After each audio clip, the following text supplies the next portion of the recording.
जय हिंद दोस्तों। Middle east के अंदर चल रहे इस वॉर के अंदर एक नया ट्विस्ट आ चुका है। हमें अनुमान था कि सीजफायर हो जाएगा, लेकिन फिर अमेरिका के द्वारा ईरान के ऊपर कल सुबह सुबह हमला कर दिया गया है। और ये हमला इतना भयानक था कि जो ईरान के इंपोर्टेंट पोर्ट्स वगैरह थे उनको पूरी तरह से डिस्ट्रॉय किया गया। ईरान की इकोनॉमी के ऊपर सीधा हमला है अमेरिका के द्वारा। इस हमले के बाद ईरान का यह कहना है कि अमेरिका ने सीजफायर का वायलेंस किया है, लेकिन दुनिया के लगभग 60 से अधिक ऐसे देश है जो अब ये चाह रहे हैं कि ईरान उनकी बात मान करके जो ये स्ट्रेट ऑफ हॉर्मुज को ब्लॉक करके रखा हुआ है उस स्ट्रेट ऑफ हॉर्मुज को ओपन करे। मतलब अगर ईरान दुनिया के जो कंटेनर्स यहाँ पे फंसे हुए हैं, लगभग 1500 से अधिक जो ऑयल के टैंकर है वो यहाँ पे फंसे हुए हैं, वो अगर यहाँ से निकलने की कोशिश कर रहे हैं तो ईरान के द्वारा उनके ऊपर अटैक किया जा रहा है। मतलब अगर ईरान उनके ऊपर अटैक करे तो उसे सीजफायर का वायलेंस नहीं कहा जा रहा है, लेकिन जब अमेरिका के द्वारा ईरान के ऊपर हमला किया जा रहा है, स्ट्रेट ऑफ हॉर्मुज को खोलने की कोशिश की जा रही है, तो उसे सीजफायर का वायलेंस किया जा रहा है ईरान के द्वारा। मतलब आप ईरान का ये डुअल स्टैंडर्ड देख सकते हो क्लियर। समझ में ये नहीं आ रहा है कि ईरान के साथ में दुनिया खड़ी है या फिर दुनिया एक अलग रुख पर जाकर के अमेरिका के साथ में खड़ी है।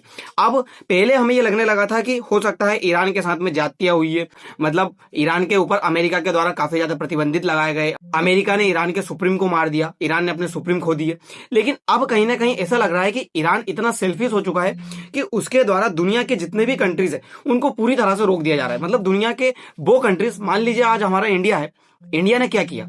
इंडिया के द्वारा ना ईरान से लड़ाई की गई, ना इंडिया के द्वारा इसराइल से लड़ाई की गई, ना अमेरिका से लड़ाई की गई, लेकिन फिर भी हम गैस के क्राइसिस झेल रहे हैं, ऑयल के प्राइस हमारे यहाँ पे भी बढ़ चुके हैं। वो सारी प्रॉब्लम्स हम क्यों क्रिएट कर रहे हैं, हम क्यों झेल रहे हैं? तो इसका प्रॉब्लम भारत के साथ में भी हो रहा है। आज पूरे इस वॉर को एक अलग नजरिए से देखने वाले हैं, क्योंकि इसमें अब कहीं ना कहीं दुनिया के लगभग 60 से अधिक ऐसे देश है जिनको ये समझ में आ चुका है कि अब गलती ईरान की है, ना कि अमेरिका की। अमेरिका तो कोशिश कर रहा है कि ये जो स्ट्रेट ऑफ हॉर्मुज है वो ओपन हो जाए, लेकिन फिर भी ईरान इसको ओपन नहीं होने दे रहा। याद देखिए, ईरान के द्वारा कहा जा रहा है यूएस ने सीजफायर का वायलेंस किया है, जो हमारे ऊपर हमला किया कल सुबह सुबह, ये कहीं ना कहीं सीजफायर का वायलेंस है। वहीं ऐसा नहीं है कि सिर्फ अमेरिका के द्वारा हमला किया गया, ईरान के द्वारा भी जो है फायर्स किए गए हैं। ईरान ने भी स्ट्रेट ऑफ हॉर्मुज पे अमेरिका के जो शिपयार्ड है, जिन्हें एयरक्राफ्ट कैरियर कहा जाता है, उनके ऊपर भी ईरान के द्वारा हमला किया गया है। तो ये हमला दोनों तरफा है, ना कि सिर्फ एक तरफा। समझने वाली बात यह है कि ये सब कुछ हो क्यों रहा है। वहीं एक सऊदी अरब की तरफ से ये बयान आता है कि जो अमेरिका पहले सऊदी अरेबिया का एयरवेस यूज नहीं कर सकता था, मतलब सऊदी अरेबिया ने क्लियर कहा था यूएस से कि आप ईरान के ऊपर हमला करने के लिए अब हमारा एयरवेस वगैरह यूज नहीं कर सकते, लेकिन आज वो सऊदी अरेबिया अमेरिका के साथ में आकर के खड़ा हो गया है और ट्रम्प से क्लियर कहा है कि आप चाहो तो हमारा जो एयरवेज वगैरह है उसको पूरी तरह से यूज कर सकते हो। मतलब अब आप सोचिए, जो मिडिल ईस्ट कंट्री अमेरिका के खिलाफ हो रहे थे, अब वो सारे के सारे मिडिल ईस्ट कंट्री अमेरिका के साथ में आकर के खड़े हो गए हैं और उनका ये कहना है कि आप जिस तरह से भी चाहो ईरान के ऊपर हमला करो, ईरान को बर्बाद करो। तो हम थोड़ा सा समझते हैं आखिर हुआ क्या है। दोस्तों, जैसा कि आपको पता है, 11 अप्रैल के दिन दोनों के दोनों देश यानी कि ईरान और अमेरिका के बीच में सीजफायर को लेकर के पाकिस्तान के अंदर इस्लामाबाद में वार्तालाप चल रही थी, लेकिन वो वार्तालाप विफल हो गई। फिर सेकेंड राउंड की टाक होने वाली थी, लेकिन सेकेंड राउंड की टाक भी विफल हो गई। थर्ड राउंड की टाक होने वाली थी, लेकिन फिर अमेरिका के द्वारा कुशनर और विटकोफ से उनको भेजा ही नहीं गया। तो इस तरह के काम पहले हुए, ये टाक विफल हो गई। जब ये टाक पूरी तरह से अनसक्सेसफुल हुई, तब ये लगने लगा अमेरिका को कि अब पाकिस्तान के बस की बात नहीं है, पाकिस्तान ये जो सीजफायर है वो नहीं करवा सकता। लेकिन फिर पाकिस्तान के द्वारा परसों की एक रात है जब ये कहा गया कि मैं अभी सीजफायर को लेकर के बात कर रहा हूं, आपकी तरफ से ऐसा कोई हमला अटैक ना किया जाए जिससे कि कोई ईरान सीजफायर को लेकर के बात ना माने। तो अमेरिका को, ट्रम्प को ये होप थी कि आगे चल करके ईरान जो है सीजफायर को मान जाएगा, क्योंकि पाकिस्तान फिर मना रहा है, पाकिस्तान ने रोक करके रखा था अमेरिका को। लेकिन ट्रम्प की एक आदत है, जब नेगोशिएशन चल रहा होता है उसी बीच में ट्रम्प के द्वारा अटैक किया जाता है, क्योंकि ट्रम्प जो है उस टाइम पे ये सोचते हैं कि यदि मैं इस तरह का काम करूंगा तो सामने वाले देश के ऊपर मैं प्रेशर क्रिएट कर सकता हूं। तो ईरान के ऊपर हमला करने की ट्रम्प के द्वारा पहले ही सोच ली गई थी। जब अमेरिका की ये होप्स खत्म हो गई तो अमेरिका ने यह सोचा कि एक और दाव अपनाया जाए, कि ईरान को इस तरह से बताया जाए कि हमने जो ऑपरेशन एपिक फ्यूरी चलाया था फरवरी में ईरान के ऊपर, वो ऑपरेशन एपिक फ्यूरी अब हम खत्म कर रहे हैं। तो हो सकता है ईरान को ये समझ में आ जाए कि अब अमेरिका ईरान के ऊपर हमला नहीं करेगा, तो शायद ईरान जो है सीजफायर को लेकर के मान जाए, ईरान जो है नेगोशिएशन को लेकर के मान जाए। और अमेरिका की क्या बात है, अमेरिका सिर्फ दो ही तो बात कह रहा है, एक तो जो आपने यूरेनियम इनरिचमेंट करके रखा है वो हमें दे दो, और जो स्ट्रेट ऑफ हॉर्मुज है उसको ओपन कर दो। सिर्फ यही दो ही बातें हैं जो ईरान मान नहीं रहा है। ईरान का कहना है कि मैं फिलहाल की हालत में यूरेनियम जो इनरिचमेंट कर रहा था वो आपको तो नहीं दूंगा, रसिया को दे दूंगा। अमेरिका इस चीज के लिए भी राजी हो गया कि ठीक है, आप हमें मत दीजिए, आप रसिया को दे दीजिए। और ईरान का ये कहना है कि जो यूरेनियम इनरिचमेंट कर रहा था लगभग मैं 90% तक उसको शुद्ध कर ले गया था, जो कि परमाणु बम बनाने के काम आ सकता है, तो मैं उसको उतना नहीं करूंगा, कम करूंगा जो कि बिजली के लिए काम आ सके। तो अमेरिका कह रहा है ठीक है, और साथ ईरान जो है एक शर्त ये भी रख रहा है कि मैं आने वाले 15 साल तक नहीं करूंगा, उसके बाद फिर करूंगा। अमेरिका कह रहा है आप इसको 20 साल कर लीजिए। तो कहीं ना कहीं एक बात ये भी निकल कर आ रही है कि ईरान खुद जो है सीजफायर नहीं करना चाहता, क्योंकि जब आप 15 साल के लिए मान रहे हो तो आप 5 साल और मान के इस सीजफायर को परमानेंटली क्यों नहीं करते थे। तो कहीं ना कहीं ईरान की गलती नजर आ रही है। दूसरी तरफ आप ये देखिए, जब ईरान इन सारी चीज को लेकर के नहीं मान रहा था, सीजफायर को लेकर के नहीं मान रहा था, तो अमेरिका के द्वारा एक प्रोजेक्ट चलाया गया जिसे प्रोजेक्ट फ्रीडम कहा गया।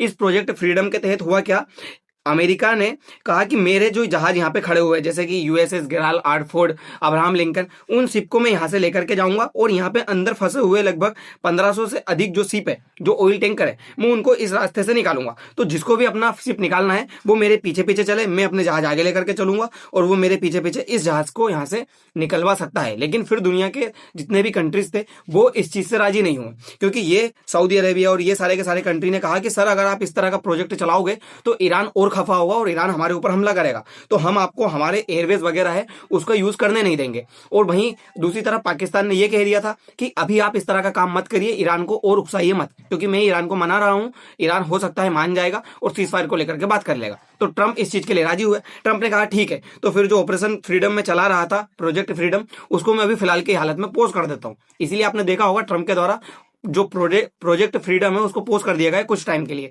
और वो किया गया पाकिस्तान के कहने पर, क्योंकि पाकिस्तान ये कह रहा है, समझा रहा है कि मैं मना लूंगा किसी ना किसी तरह का ईरान को, लेकिन फिर भी ईरान को नहीं मना पाया। इसी के बीच में जो गल्फ कंट्रीज थे उन्होंने रेस्ट्रिक्शन लगा करके रखा था यूएस के ऊपर कि अब हमारे जो प्रोजेक्ट वगैरह है आप उनको, हमारे जो एयरवेज वगैरह है उनका यूज करके ईरान के ऊपर हमला नहीं कर सकते। उस रेस्ट्रिक्शन को हटा लिया गया। आप इसमें देख सकते हैं, decision to restore access the bases and airways paves way for US to resume operation to guide ship through waterway. Clear कहा जा रहा है कि अब यूएस हमारे उन जो एयरवेज वगैरह है उनका यूज कर सकता है और चाहे जो उनका यूज करके ईरान के ऊपर हमला भी कर सकता है। सारे के सारे जो कंट्रीज है मिडिल ईस्ट कंट्री, उन्होंने ये कह दिया, खास करके सऊदी अरेबिया ने। देखिए है क्या, ये जो स्ट्रेट ऑफ हॉर्मुज है, इस स्ट्रेट ऑफ हॉर्मुज पे ईरान के पास में कुछ स्ट्रेटेजिकल पॉइंट है। उन स्ट्रेटेजिकल पॉइंट में आप देखिए, एक है कास्म, एक है हॉर्मुज, एक है बंदर अब्बास। ये वो इस तरह के पॉइंट्स है जहां पे ईरान अपनी छोटी छोटी बोट्स ला करके रखता है, और अगर कोई जहाज यहां से निकलने की कोशिश करता है तो वो एकदम से यहां आते हैं और आकर के इसके ऊपर हमला कर देते हैं, इसको डिस्ट्रॉय कर देते हैं और चले जाते हैं। दरअसल है क्या, यहां से निकलने वाले कोई कंटेनर ऐसे तो नहीं है जिनके ऊपर लोहा या स्टील जा रहे हो। यहां से जाने वाले जो कंटेनर है उनके ऊपर क्या जा रहा है, ऑयल वगैरह। तो ऑयल पे अगर थोड़ा सा भी चिंगारी भी जाएगी तो वो डिस्ट्रॉय हो जाएगा। तो ईरान के द्वारा छोटा सा बम गोला बरसाया जाता है और वो जो जहाज है वो डिस्ट्रॉय हो जाता है। अमेरिका के द्वारा हालांकि 3 ऐसे जहाज थे जो यहां से निकाल दिए गए, लेकिन फिर ईरान को ये समझ में आ गया कि यदि इस तरह से चलता रहा तो ईरान ने जो दुनिया के ऊपर प्रेशर क्रिएट करके रखा है वो प्रेशर रिलीज हो जाएगा। तो ईरान यहाँ पे छुपते रहता है, जैसे ही कोई जहाज यहाँ से निकलने की कोशिश करता है ईरान के द्वारा उनके ऊपर हमला कर दिया जाता है, ईरान उनको डिस्ट्रॉय कर देता है। ये काम ईरान के द्वारा बहुत समय से किया जा रहा है। अमेरिका और दुनिया इससे परेशान हो गई। अब लगभग 60 ऐसे देश है जिन्होंने यूएन में जाकर के ये कहा है कि ईरान के द्वारा ये प्रेशर क्रिएट किया जाए ईरान के ऊपर कि वो स्ट्रेट ऑफ हॉर्मुज को ओपन करे, वरना दुनिया के अंदर जो क्राइसिस चल रहा है वो कभी भी खत्म नहीं होगा। अगर इस क्राइसिस को खत्म करना है तो ईरान को स्ट्रेट ऑफ हॉर्मुज ओपन करनी होगी, और ईरान जो ये स्ट्रेटेजिक पॉइंट लेकर के बैठा है, इन पॉइंट के जरिए Iran straight of Hormuz open नहीं कर पा रहा, क्योंकि यहां से जो जहाज निकलते हैं वो नीचे की ओर है और ये जो है एरिया ऊपर की ओर है। तो अगर आपको जहाज यहां से निकाल रहे हो तो ऊपर से आपके ऊपर बम गोले बरसा दिए जाते हैं, आपका जो जहाज है वो डिस्ट्रॉय हो जाता है। अगर आपको ऊपर से भी बचना है तो आपको अपने फाइटर जेट वगैरह है वो ऊपर उड़ाने पड़ेंगे। तो अमेरिका यहाँ पे फाइटर जेट उड़ाने की कोशिश कर रहा है। अमेरिका कब तक यहाँ से उड़ाए, क्योंकि 24 घंटे तो आपको यहाँ से जहाज निकालने हैं, मतलब स्ट्रेट ऑफ हॉर्मुज पूरी तरह से ओपन होनी ही चाहिए, तभी आप यहाँ से जहाज निकाल सकते हैं। तो अमेरिका उसके पीछे ही लेकर के चला हुआ है। तो अमेरिका ने क्या किया, कल की रात यानी कि परसों की सुबह सुबह अमेरिका ने क्या किया, इस रास्ते से निकलने की कोशिश की। अमेरिका ने जो यहाँ पे ब्लॉकेज लगा करके रखा था उसको समझ में आ गया इस ब्लॉकेज के लगाने से होने वाला कुछ नहीं है, दुनिया के अंदर जो क्राइसिस चल रहा है वो उसी तरह से चलता रहेगा। तो ट्रंप ने अपने जो एयरक्राफ्ट कैरियर्स है वो यहाँ निकालने की कोशिश की। ट्रंप ने अपने एयरक्राफ्ट कैरियर इस रास्ते से निकाले। ट्रंप ने इनको यहाँ से निकाल करके और जो खर्ग आइलैंड है वहां तक लेकर के गया और ये दुनिया को बताया कि मैं अपने दम पर जो भी मेरे जहाज वगैरह है वो यहाँ से निकाल सकता हूँ, तो मैं आपके जो जहाज है वो यहाँ पे फंसे हुए हैं उनको भी मैं बाहर निकाल सकता हूँ। ऐसा नहीं हुआ कि यहाँ पे बम गोले नहीं बरसे। ईरान के द्वारा अमेरिका के जहाज के ऊपर बहुत फायरिंग की गई।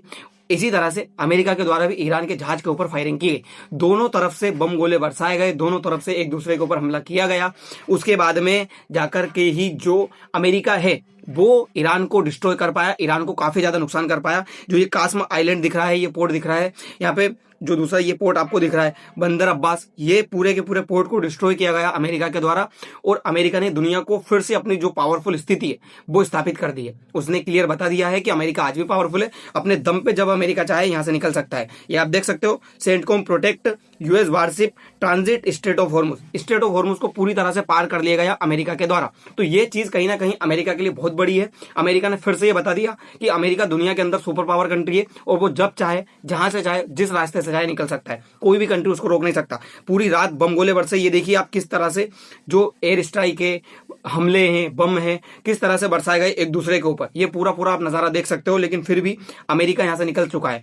सुबह सुबह जाकर के ट्रंप के द्वारा ये अनाउंसमेंट किया जाता है अपने सोशल मीडिया ट्रूथ ऐप के ऊपर, जिसमें आप देख सकते हो 3 world class American destroyed just transit very successfully out of the strait of Hormuz under fire, there was no damage done to the 3 destroyer but great damage done to Iranian attackers. ये छोटी मोटी बात नहीं है, ये बहुत बड़ी बात है। अमेरिका के द्वारा यहां से जहाज निकालना, 3 डिस्ट्रॉयर बताए जा रहे हैं अमेरिका के वर्ल्ड क्लास, इन डिस्ट्रॉयर का यहां से निकलना ये साफ दर्शा रहा है कि अमेरिका को ईरान बिल्कुल भी हिट नहीं कर सकता। ईरान रोक ही नहीं पाया उन जहाज को। बताया जा रहा था कि ईरान के द्वारा माइंस बिछाई गई है, लेकिन फिर भी उन माइंस के द्वारा भी नहीं रोका गया। तो अमेरिका यहाँ पे क्लियर बताने में साबित हुआ है कि अमेरिका यहां से कभी भी ईरान को स्ट्रेट ऑफ हॉर्मुज जो ब्लॉक करके रखा है वो ओपन करवा सकता है। अब देखना ये होगा कि ईरान कितना दिन तक और खुद को संभाल के रखता है। इसी चीज को लेकर के ईरान के द्वारा कहा गया कि अमेरिका के द्वारा सीज फायर का वॉयलेंस किया गया। अब ये समझ में नहीं आ रहा कि अमेरिका अगर कर रहा है तो सीज फायर का वॉयलेंस हो रहा है,